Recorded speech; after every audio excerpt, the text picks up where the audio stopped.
Football is our religion. The One Call Stadium is our church. Nigel Clough, the God we choose to believe in, and by name, I am your priest. Sunday sermons are always better with 3 points on board.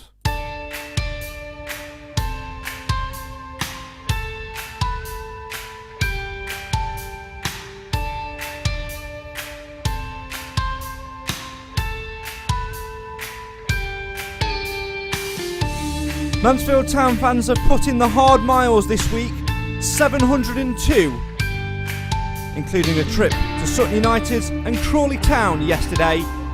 On Tuesday, the Stags came home empty-handed, but yesterday, the 184-mile trip back from Crawley to the One Call Stadium saw the Stags have 3 points with them and a massive, massive smile all over their face. That's very much down to Nigel Clough, who shuffled the pack to reveal some aces, changing the system to a 3 at the back, moving Ollie Hawkins up top, and reintroducing Rhys Oates, who continued his fine form. Mansfield Town, playing with pace and flair, didn't make it easy for the Stags fans though, holding on at the end, seeing Crawley hit the crossbar after Tyree Sinclair missed a gilt-edged chance. But on reflection, 3 points is 3 points. The Stags fans are happy and a win is on the board. Can Mansfield Town maintain that, work on that new system and go into next weekend's FA Cup trip to Doncaster with that same energy and get the same outcome? This is the Sunday Sermon, the place for you to have your say on your team. What lessons has Nigel Clough learned? What lessons have we learned? What positives and negatives do we take away from yesterday's game? Get involved and let us know right now in the comments on the live feed on the show for the fans, by the fans. Because no matter how many miles we travel, no matter how many hours we waste in service stations, Mansfield always matters, especially when we're bringing home the points.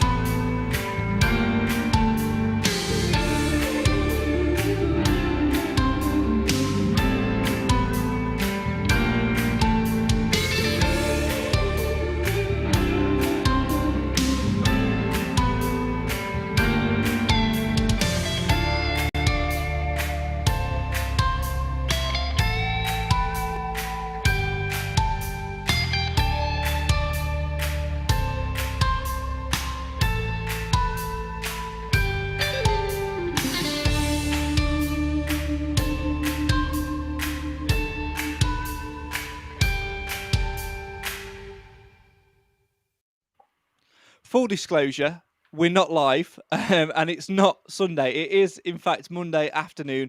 Hello and welcome to the Mansfield Matters podcast. Basically, I just couldn't be bothered or didn't have time. You choose which one's accurate there to record a new introduction. Unfortunately, due to circumstances beyond our control, we couldn't be with you last night to bring you the Sunday sermon.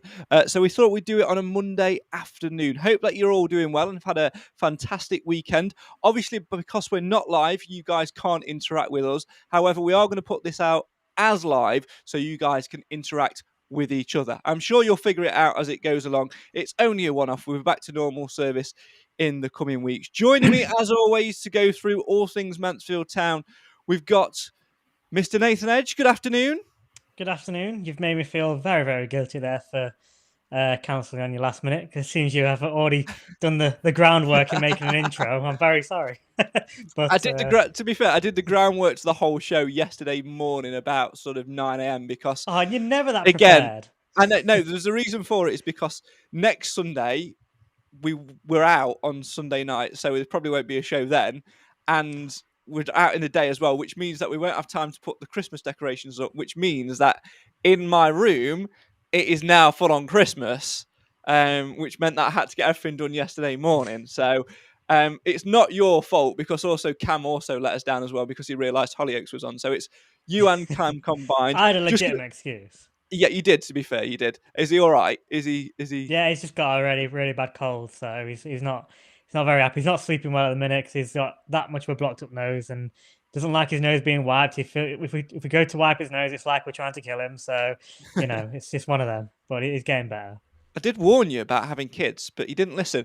One man who's been sat in that exact spot since last night because somebody forgot to send him a text to tell him that we're on air is Clive Parkin. You all right, Clive?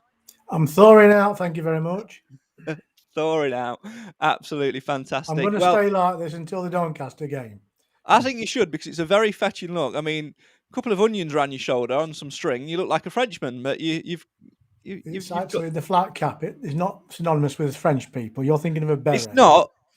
Yeah, but it's close enough, isn't it? It's close enough. No, I think you need to be wrapped up to go and watch Doncaster play, because Bellevue is a very drafty old ground. it is. You need to be wrapped up wherever you go, to be fair, lately. Snow yesterday, ice everywhere, horrible. And it was freezing cold in Crawley as well. Let me tell you this.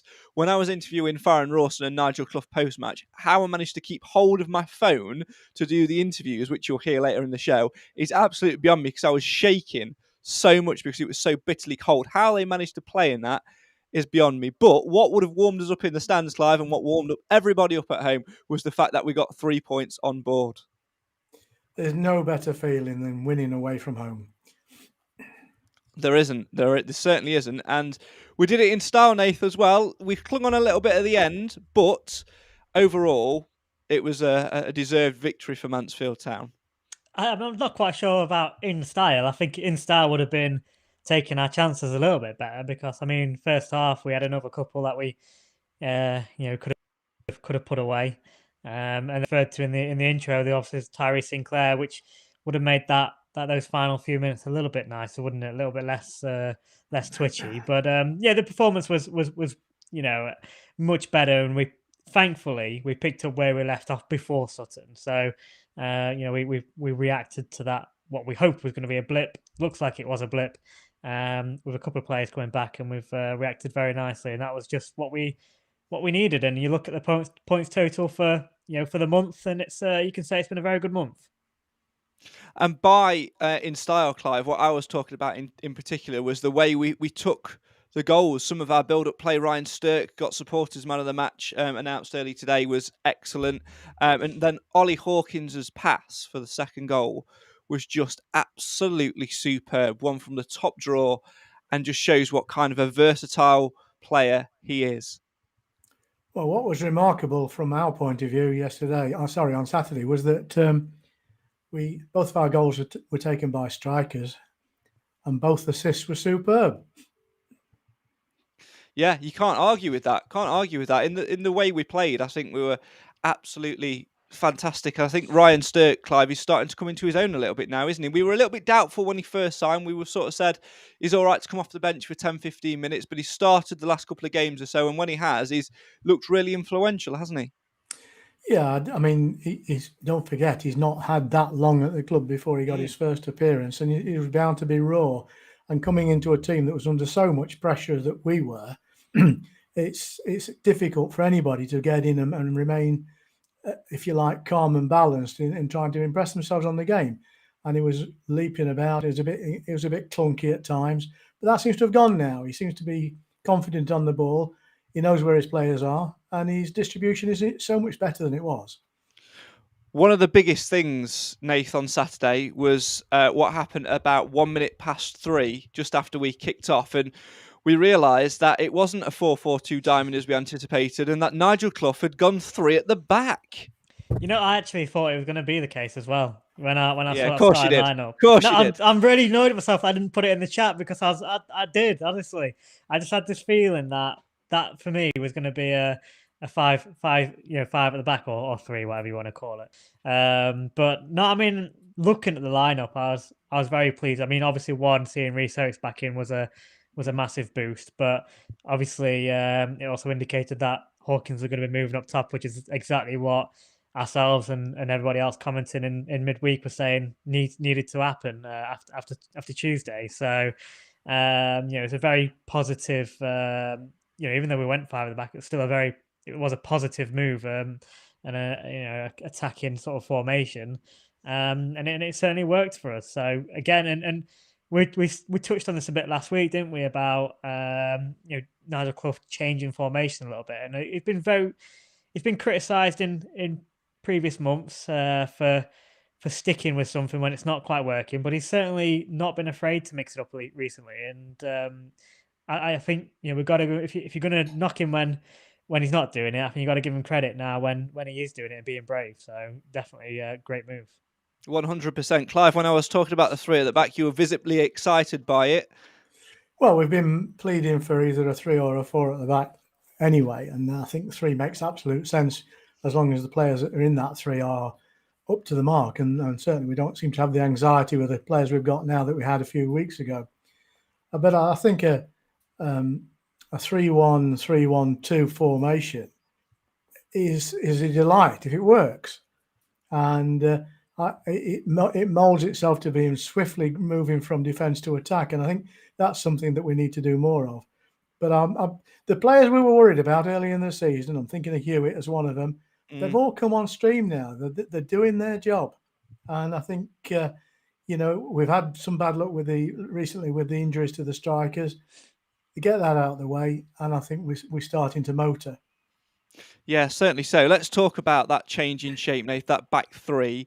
Obviously, at the start of last season under Graham Coughlin, we were playing with 3 at the back, and it wasn't quite working with the personnel, whatever that we had. And, some of that personnel is still here. I'm talking mainly about Clough and Rawson, but other than that, it's not there. And to be honest, it's one of those really where it was always a hesitance thing for me playing at the 3 at the back, but thinking about it more and more, it makes more sense. You've got obviously Will Forrester, who's come through his injury spell. We've got Richard Narty, supposedly maybe a couple of weeks away now, according to some articles which I've noticed online as well. We've got enough defenders back there now to change that shape. You've got wing backs and full backs who are doing well. McLaughlin's, as we've said, is a better sort of up the pitch, if you like, and that's what that wing back role does for him. Elliot Hewitt seemed to have a great game there as well, and seems to be progressing week upon week on that right-hand side as well. So to play with 3 at the back with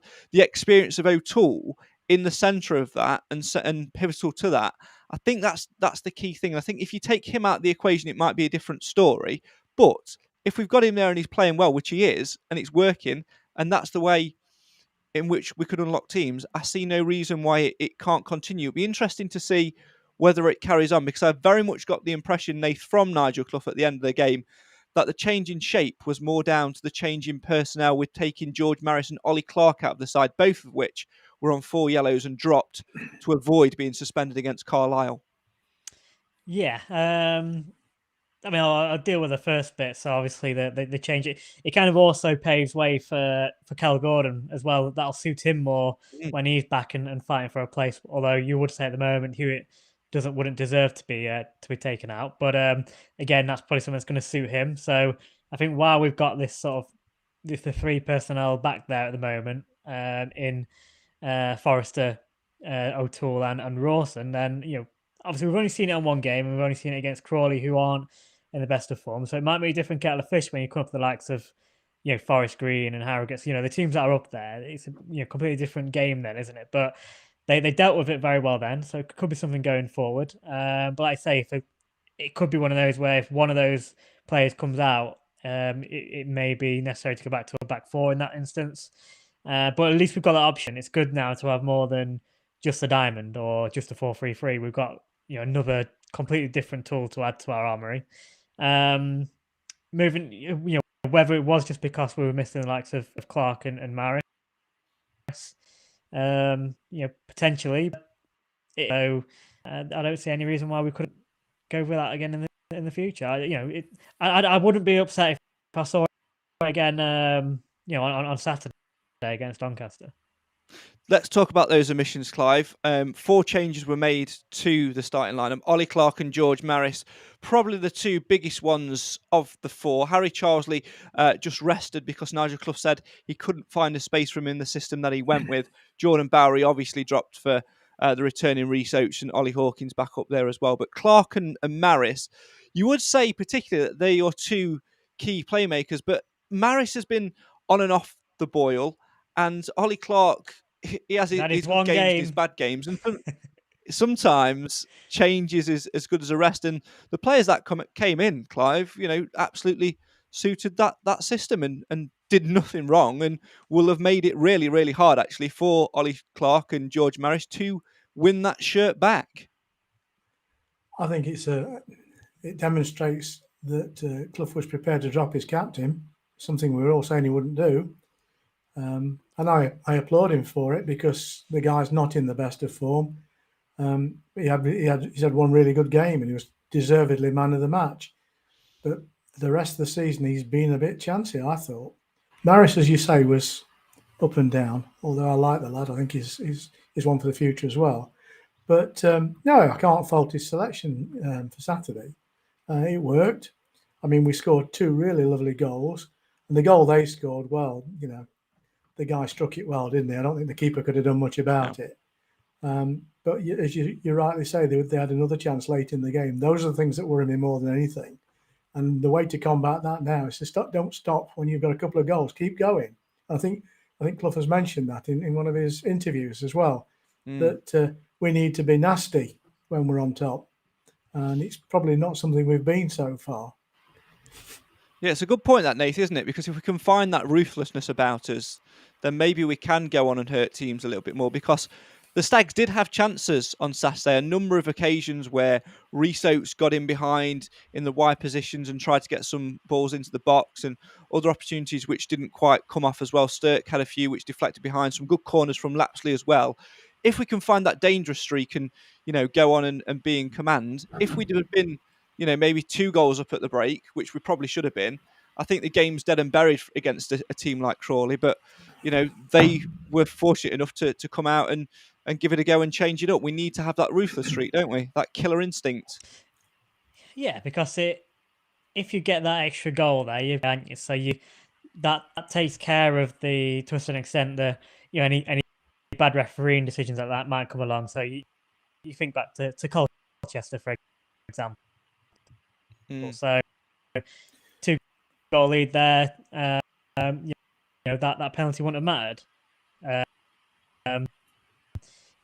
You could say was slightly fortuitous against Crawley that when they hit the bar, and they hit the post in the first half as well, or might be second half from I think it was more of a fluke of a cross more than anyone took it. But yeah, they hit the bar. It's if you've got a couple of lead, you can legislate or freak goals or refereeing decisions and so on. You need to be a bit more ruthless. How many games have we won where we've won by more than 1 goal? And obviously we beat Scunthorpe 3-1, but a lot of games have just been by that 1 goal. And I think if we look back towards the end, or a little bit shaky, thinking a goal could come at any point. So, but at the end of the day, if we keep it out, I don't care if you win the rest of the games by the single goal. It just, but it would be nice, and we're pretty much when you think of where we've been in the last couple of months. But if we could see games out a little bit more by putting the ball in the back of the net and getting a 2-goal lead, for example, then that's the next step, isn't it? We need to take to be more ruthless. Yeah, absolutely. We're going to get more reaction from Nathan and Clive momentarily. We'll get talk a little bit more about Nathan's name on the podcast today. Clive, you've gone for the standard name in Edwin Stowe Stags. Nathan, as always, has mixed it up with Javier Hawkins. Could you think of one for Rhys Oates or Ryan Sturck, or was it just you're so annoyed at us for ditching you yesterday that you're just going with the bog standard? Me? Yeah. I'm just a normal guy from Edinburgh. I don't mess about. Just a normal guy from Edwin Stowe who doesn't mess about. Yeah, and thank you, Go on, Clive, for joining us. Thank you. Yes. Oh dear. A reference there to the previous podcast. If you didn't listen to it, go back and listen to it and you'll know exactly what all that's about. Clive's face says it all, Nathan. I won't say what's written across Clive's face, but it's certainly something along the lines of ruck off. And probably what Nigel Clough thought, actually, Clive, when Tyree Sinclair missed that one-on-one late on, because moments later, bringing it back to actual footballing terms, we did get away with one, didn't we? We did. And I think Tyrese must be getting quite nervous now, because he's missed 2 or 3 chances that he would have been expected to put away. And I think Clough's getting a bit intolerant of him as well. And if ever he wants to become a main player in the starting team, he's going to have to improve on that. Whether he's been given a fair crack of the whip, I couldn't possibly say. I mean, obviously, a lot of judgment where players and selection is concerned is made on the training ground. and therefore you've got to trust the management team to look at their players and say who should be playing on based on what they see. But I'm slightly worried for Sinclair, I have to say. I think he should have been where he needs to be by now, and he isn't. Yeah, whether that's down to game time or development, we're not quite sure, but certainly is one that we perhaps expected a little bit more on. Overall, though, Clive, before we hear from Nigel Clough, was it a feeling of relief given the final few minutes of the game, or was it? It was really terrible for me because obviously, I wasn't able to get to the game because of family situation. But I was listening to somebody called Craig, somebody on Radio Mansfield. Never heard of him, mate. It was all right, but I could sense the frustration and the fear through the commentary. And I've had enough experience of squeaky bum time at Mansfield Town over the years. I don't like the experience. Before I play some Nigel Clough, I've got to play you this little clip because I think there might have been a little bit of frustration in both Nigel Clough and perhaps the commentator when this happened. Mansfield have nicked it away and Hawkins can try and clear this. He goes long direction looking for Rhys Oates. It's Oates up against Tony Craig and Oates has won it to the right of the box. The keeper's backpedaling. Here's Rhys Oates, needs to get the ball out of his feet. Rhys Oates will find Lapsley. Lapsley goes for Hewitt and Hewitt skews the ball over the top of the stand into the car park where my car is parked. And if my windscreen is smashed, there'll be a bill going Elliot Hewitt's way. I swear down there was a ball mark on it as well when I went back to the car. I was not happy. Honestly, I had a horrendous drive down there. First one that I've done on my own all season. Yeah, get the violins out, obviously, because Clive couldn't make it. It was a horrible morning. We woke up to snow. I think I skidded about 4 times on the way to the M1, which was not a nice experience. And then it just traffic after traffic, and then that happened. And as I saw the ball go over, I'm thinking, I'm parked right behind there. Honestly, Elliot Hewitt would not have been my favourite player, telling you now. Anyway, let's move it away from me and my very poor gags, and let's hear more from me. This Mansfield matters, not Craig matters, but it just so happens that I've stepped into commentary for a few games and get the luxury of doing some post-match. So here is Nigel Clough not speaking to I Follow Stags, he's speaking to me. 2-1 victory down here at the People's Pension Stadium after Tuesday night. Was that the response that you wanted from your players today? Yeah, definitely. We weren't too bad on Tuesday. We just didn't cause enough of a threat or cause the opposition as many problems as we liked, hence the change of personnel and formation today. There was a couple on sort of 4 yellow cards, Ollie Clark and George Maris. If they'd have been booked today, they would have been suspended for the next league game. Unfortunately, the other one who was on 4 yellows was Ollie Hawkins. And he managed to get himself booked. We thought he wouldn't get booked by going up front. There's more likely if he was at the back, but he's got himself a yellow card, so I think he misses the Carlisle game. That's a massive shame from him as well, because you mentioned him. He scored the opening goal and then set the goal in the second half for Rhys Oates. Also had the captain's armband today. What a performance from him. Yeah, definitely. I think there's very few players who sort of flick between centre half and centre forward with the ease that he does and gives the same effort level. He doesn't sulk, it doesn't bother him, he just play anywhere for the team. Players like that are invaluable. And of course you changed system today as well, going for a 3 at the back. What was the thinking behind that one? Just wanted to try something away from home. Our away form has been generally not good enough. We haven't created enough chances, scored enough goals, so I just thought, well, let's try and get 2 up front. The way that we play with the formation, it's something we should be dominating games more with the ball, and we've not been doing that as we did at the end of last season. So it was a very, very difficult one. We've deliberated for 3 days ever since Tuesday night, and we didn't really completely make up our minds until about 1 o'clock today, because it's always a risk, you're trying a new formation. We haven't worked on it really this week, but we did it for 10 minutes at the last 10 minutes at Sutton, and it looked okay. We've got the centre halves to be able to do it, we've got the wing backs, just meant a couple missing out. Harry Charsley, just purely formation, he's missed out today, nothing to do with his form. And in terms of performance-wise today as well, he got a little bit ropey towards the end, had to hang on, but the boys sounding good spirits in the dressing room just behind us. Yeah, they're going out and having a beer tonight, which they thoroughly deserve. We've got a clear week now, so I think it's a great incentive for them when you're going out after a game to get the 3 points. Makes the weekend, makes everybody's weekend. Supporters on the way, long trip back, 3 or 4 hours back up the M1. It makes everybody's weekend better. And they were in fine voice as well this afternoon. Brilliant, and it's great. Oates, he scored the winner in front of them. They won't have seen the first goal right down the other end. but when a player goes clear like that and scores, it's lovely for them to be that end. And of course, next week a trip to Doncaster Rovers in the FA Cup. Nice quiet week for you this week to prepare right. Yeah, no games, not even, they're not Senior Cup last week, no under 23 games or anything like that, so we're going to need it. We've had a tough week, 6 points out of 9, which is a very good return from the 3 games.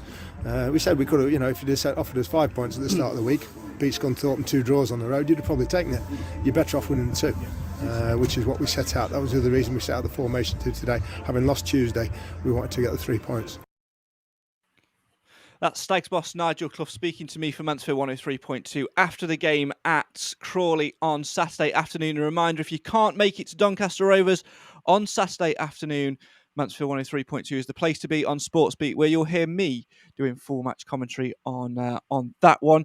Nathan, Clive, refreshing to have a little bit more of Nigel Clough on the pod today. We'll hear from Clough and Rawson in a couple of minutes as well. But firstly, Nathan, I want to come talk about 2 things which he mentions there. The first one was how late he left it to decide to change the formation, and Clough and Rawson confirmed it as well. He said that they made his mind up about 1 o'clock on that one. They've not worked on it all week, and that was a huge gamble, actually, when you think about it, because if that had gone wrong, if they'd have scored within the opening 2 or 3 minutes or so, could have been a long old afternoon. I don't think they've been telling us if that was the case, that this decision was made at 1 o'clock. Although saying that, I mean, I swear I've heard this already this season somewhere else at some point. And I'm going to have to really rack my brain to try and remember it. But before a game, there was a decision left till quite late on. And I remember them saying that before, but I can't remember what it was. But yeah, it is a risk. It was a gamble. But, as he rightly mentioned in his interview, our away form, before Crawley, we'd won 1 game.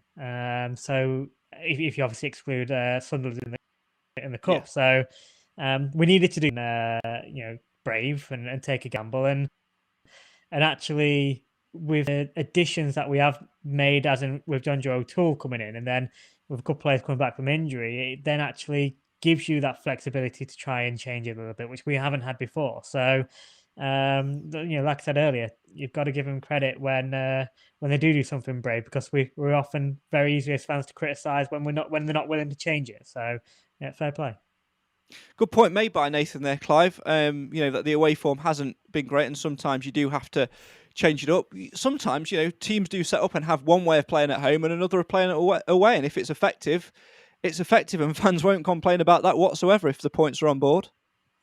If that's what's been happening, yeah. I think the reason we've not won many points away from home has been fundamentally down to the situation we've been in with regard to players. And that's forced the management team into being very, very cautious.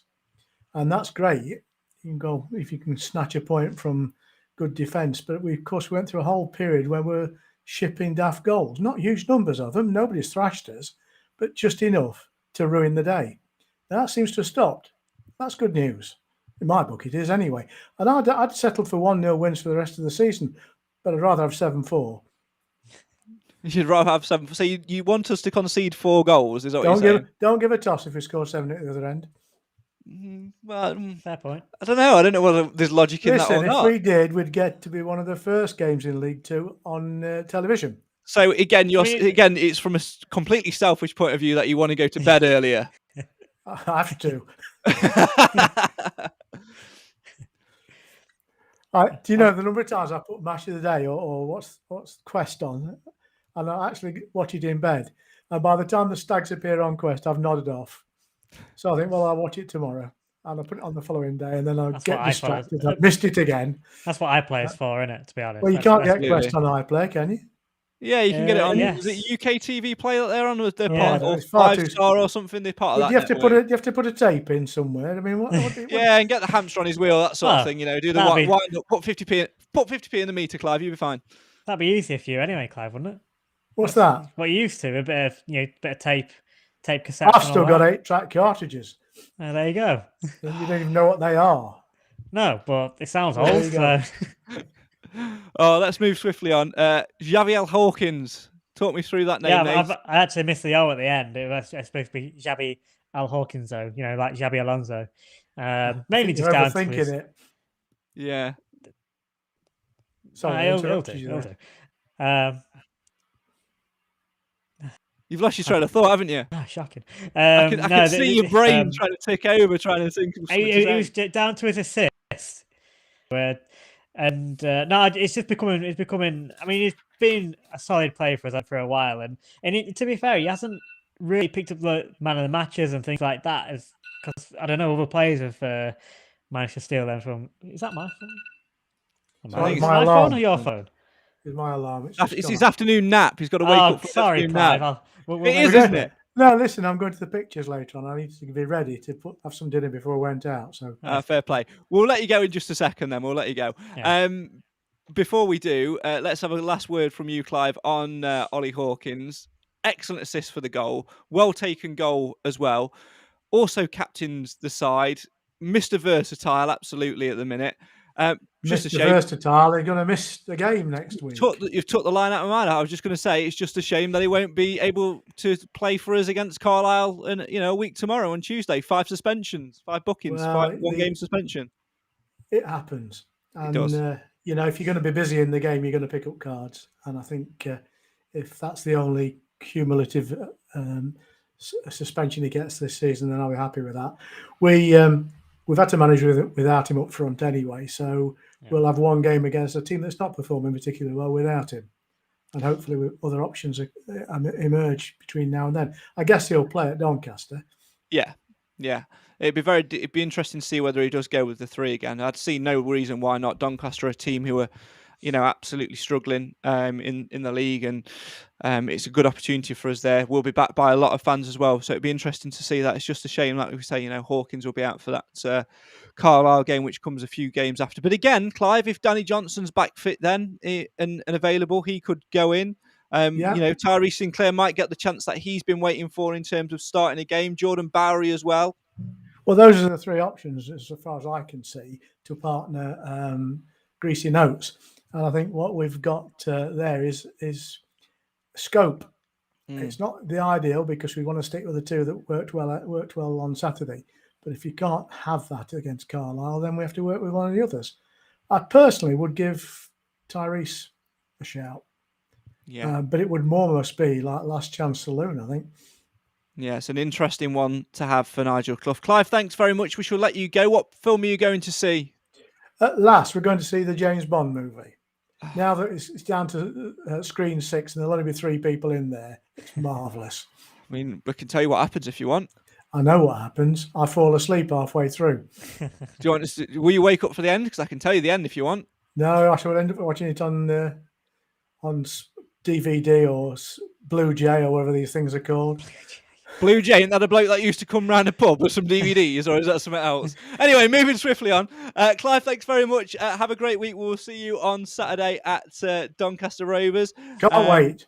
It's going to be an absolutely great occasion. Thanks very much. And whilst we let you go, Nath will catch up again in just a minute. But first, let's hear from Clive's favourite player at the club. Let's get some more reaction to Saturday's victory at Crawley as we hear from the man who made his return to centre-back. It's Farend Rawson. Far's back in the side today and a winning return as well. Yeah, amazing. Couldn't have gone any better. I think the lads, we put out a determined battling performance, and we're all thrilled to bits and all buzzing to get the 3 points. And of course, as well, it was a different formation for you, what you're used to as well. Rather than a 2 at the back, you went for a central 3. Nigel Clough, the manager, said it was about 1 p.m. when he decided. When did he tell you guys?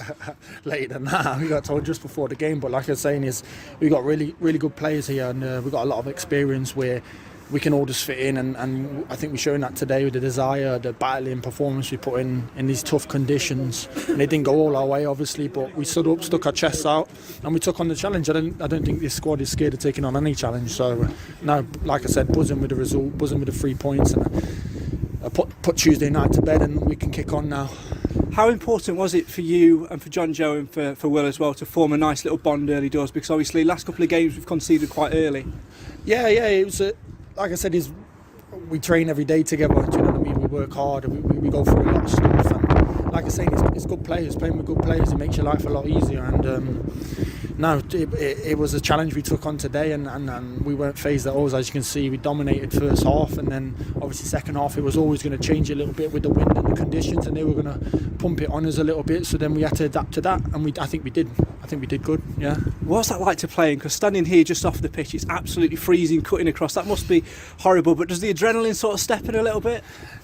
Yeah, and then also communication. The lads, we've got to switch on. Maybe we can't control the ball as much as we'd like because it's tough. And then, just adapt. We just got to adapt. And I think this team showed, especially in the last 5, 6, 7 games, that we can adapt against any opponent, any condition, and hopefully that spurs us on now and we can put another little run together. That'd be nice. A little bit of a team bonding night for you guys as well tonight, which the gaffer revealed to us just moments ago. Looking forward to that one and get that team cohesion going, because after the results that we've had recently, it's really important to keep that going, isn't it, going into a tough Christmas period? Yeah, definitely. I think it's nice to have a little bit of a cool down time with the lads and a bit of bonding, like the gaffer said. But now we'll enjoy tonight, enjoy the game, enjoy the 3 points, but I'm pretty sure next week we'll be fully focused and ready to go. Defender Clough and Rawson speaking to me from Mansfield 103.2 after the game at Crawley on Saturday afternoon. Clive has left us, so it's just me and you now, Nath. Shall we reveal what happened in James Bond, or...? I couldn't really care less, to be honest. So no, me neither. When he said James Bond, I'd gone. I was just so wanting to ruin it for him. But anyway, but we thank him for joining us on the podcast as always.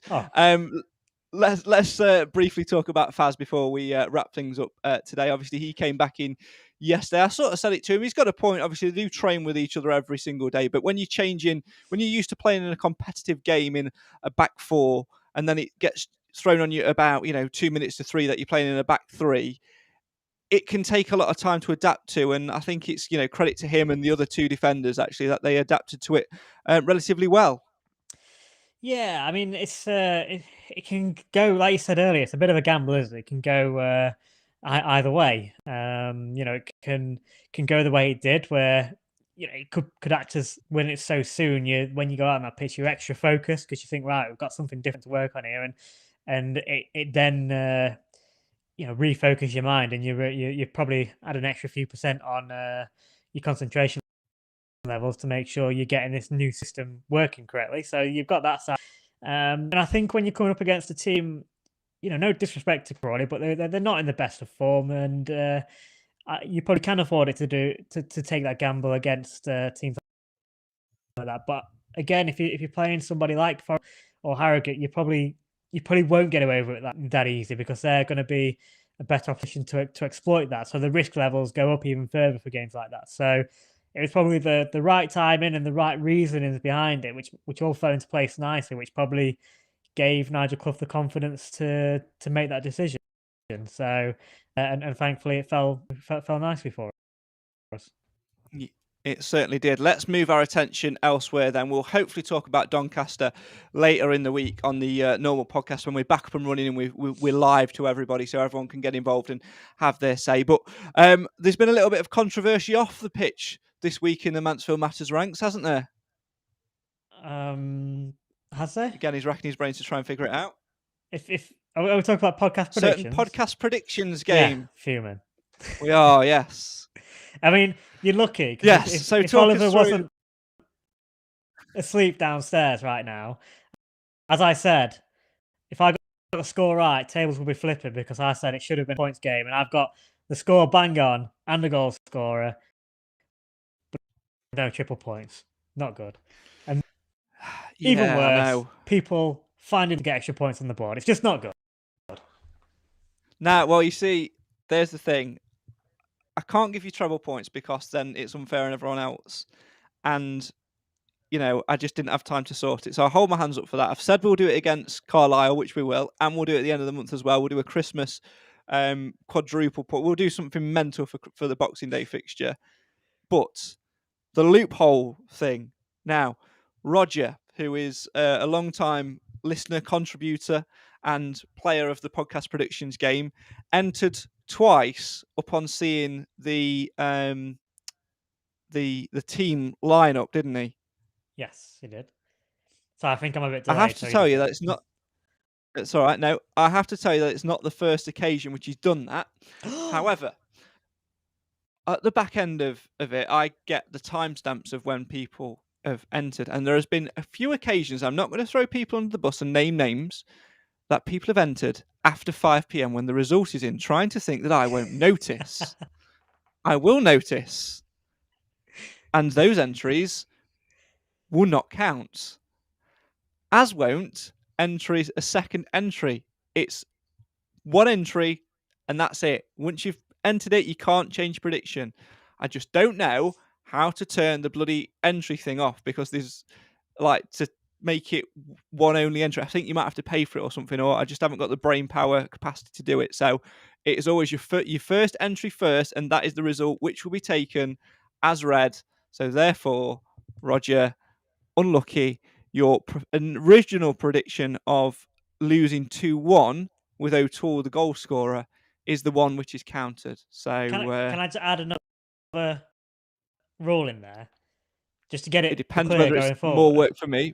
No. Yeah, go on. It's just I've also just straight away found another loophole there. So you're saying as for the first prediction, well, let's say it has to be done before 2 p.m. as well, because otherwise he'll now wait until the team news is out, and that's giving everybody an advantage, which and not everybody can do that because they might be at the game and stuff. So I think it has to be done by 2 p.m. No team news to help you out. We don't get that luxury as podcasters either, because we're doing it pre-match. So yeah, we're setting the trend. Yeah, we're setting the trend, aren't we? Yeah. Not having this. Not having any of these loopholes. Let's close them off. Do you know what? I've got a funny feeling I actually did say that on the first social media post that I put out about this game at the start of the season, but I just haven't followed it through. I think you said 3 p.m. to be honest, but let's not tell them that. Yeah. Right. Okay. Well, I'm in agreement with you now, Nate, because he found the loophole because he saw the team news. Anything after 1:59 p.m, because the team news is released at exactly 2 p.m, and you can technically sneak in 1:59 p.m. on the day of the game. What for a night game? It's obviously an hour before kickoff, isn't it? So depending on the kickoff time, it's bang on an hour before. So it has to be an hour and 1 minute before. Yeah, 1 hour, 1 minute before kickoff is the cut-off time for getting your entries in. It's your first entry which counts. So you're happy at that? Does that alleviate the not getting triple points? Closed off some loopholes, yes. Yeah, that's what we needed to do. There is some more positive news, which I don't know whether we should allow this or not, actually, though. But it's going against me. We've done the golden goal throughout this month, and nobody's, as yet, before Saturday, has actually got it bang on. Because if you get it bang on, you instantly win a mug. If you don't get it bang on, and you're like if you're the one of the three which is closest, you get yourself into a draw for the end of the month to win a mug. Roger, with his original prediction of 2-1, the 2-1 defeat, which is the one that I counted in the prediction table, actually said the 24th minute when Ollie Hawkins scored. So technically, by the rules of that game, he does instantly win a Mansfield Matters mug. However, I'm going to put it over to you, Nath, as to whether he does or not. Because absolutely. I think he does, because it was his original prediction, and that's the one which counts. Yeah, listen, that's absolutely the case. You're standing by the first one. So, Roger, I'm sure you were listening. You've not getting the extra points. You cheat, but you get the Mansfield Matters mug. I mean, but you are getting the mug. That's what Nathan's saying. You are getting the mug. I think we've lost Nathan temporarily. I think he's got a little bit laggy there. It's terrible. Yeah, sorry, it's my internet. Hopefully, I'm back. That's it. We've both got Virgin Media internet, mate. I think we need to be sponsored by Sky, who will then give us both broadband for free. Anyway, that's all we've got time for, Nate. I'm going to give you the option. You can either tootle off during what I'm about to play, or you can stay for a minute or so reflecting on the end of it, because for the first time, and probably the last time that we'll ever be able to do this on the podcast, this is what I wanted to do from a personal point of view when we very first started out this podcast, and that is to bring you the story of Saturday afternoon. Nathan, enjoy. Nigel Clough has certainly shuffled the pack. He's got his hands in the biscuit barrel and certainly looked for some fresh ideas this afternoon as he makes 4 changes to the side which lost at Sutton in midweek. Out go Ollie Clark, George Maris, Harry Charlesley and Jordan Bowery. In come Clough and Rawson, Will Forrester, George Lapsley, and there's a return for Rhys Oates. It will be Crawley that get us underway here. They will go from right to left. Mansfield Town go from left to right. The referee takes a look at the watch, and this afternoon's Sky Bet League 2 action can get underway. Can Mansfield Town get 3 points here at the People's Pension Stadium? We're underway. O'Toole goes across to his centre-half partner Forrester, who plays the ball forward for Stirk, who's been excellent in that role so far tonight, and he sprays the ball to this right-hand side for Elliot Hewitt. It's a beautiful ball. Hewitt cuts back inside, plays the advancing Stirk back in space. Stirk clips the ball back in towards the middle. Hawkins towards goal. It's turned in, and Mansfield Town have the lead. 24 minutes in, Ryan Stirk delivery into the area is met by Ollie Hawkins, who taps it into the goal. Nichols again on the ball, gives it back to George Frankham. Frankham with the ball forward. It's cleared by Stirk, who drops into centre half just for a second there. Crawley have it back again and are pushing forward on the edge of the Mansfield box. There's an opportunity for a shot here from distance. They do shoot from distance and they score. Crawley are back in the game on 47 minutes. It's James Tilley who gets it, the number 14, who makes it 1-1 on 47 minutes. Mansfield didn't deal with that goal on 47 minutes. The absolute wonder strike from James Tilley has really taken the wins from the Mansfield Town wings. Here's Maris, introduced moments ago, finds Ollie Hawkins on the left-hand side. Good right foot ball with the outside of his boots to Rhys Oates. Oates shoots, and Oates will put the ball into the back of the net. Rhys Oates stands, throws his arms wide in front of the Mansfield Town support, and he puts Mansfield Town back into the lead on 73 minutes. It's Rhys Oates who makes it Crawley Town 1, Mansfield Town 2. Now here's Tyrese Sinclair driving forward. Sinclair inside the box with a chance to make it 3. He's put it wide. That's a guilty miss from Tyrese Sinclair.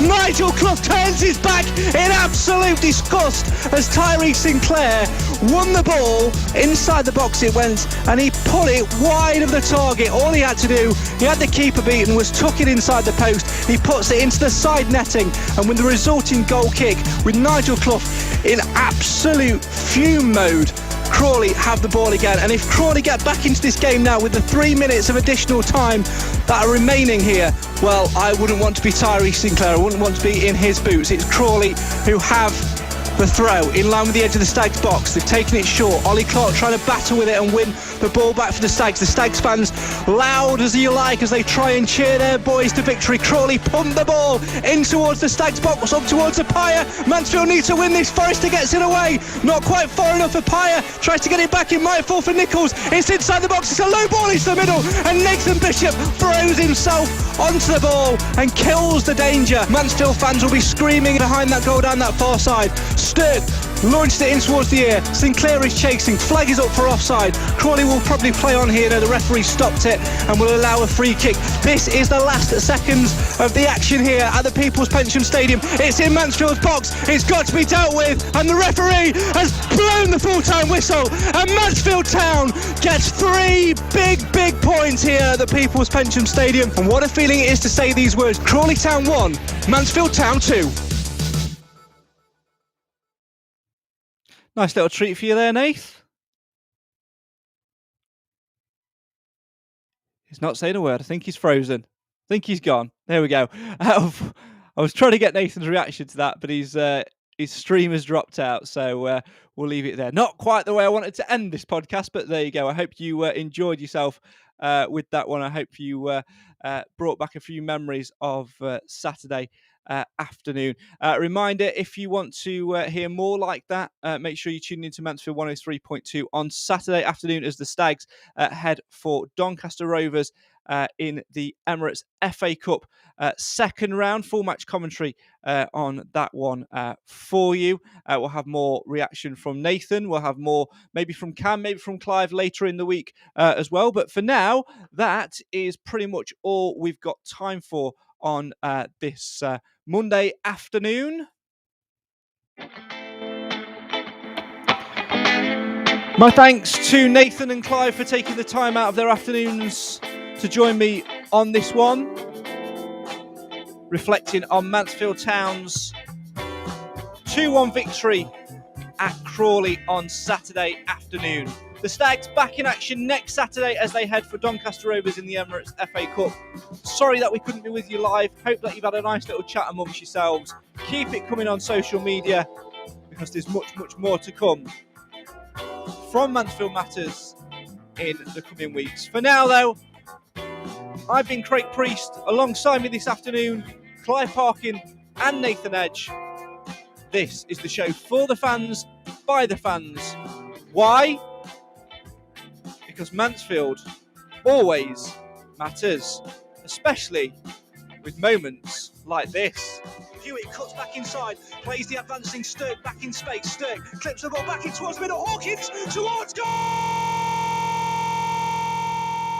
It's turned in, and Mansfield Town have the lead. 24 minutes in, Ryan Stirk's delivery into the area is met by Ollie Hawkins, who taps it into the goal.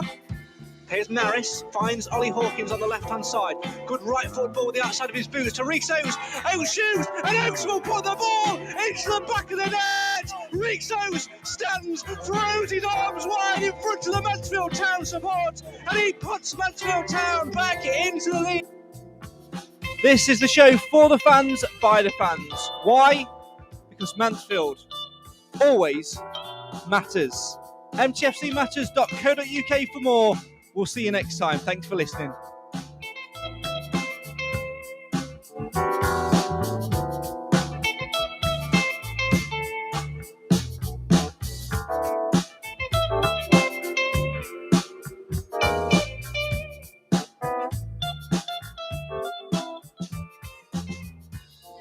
Mansfield have nicked it away and Hawkins can try and clear this. He goes long direction looking for Reeks Oates. It's Oates up against Tony Craig and Oates has won it to the right of the box. The keeper's backpedaling. Here's Reeks Oates, needs to get the ball out of his feet. Reeks Oates will find Lapsley. Lapsley goes for Hewitt and Hewitt skews the ball over the top of the stand into the car park where my car is parked. And if my windscreen is smashed, there'll be a bill going Elliot Hewitt's way. That worries me tremendously.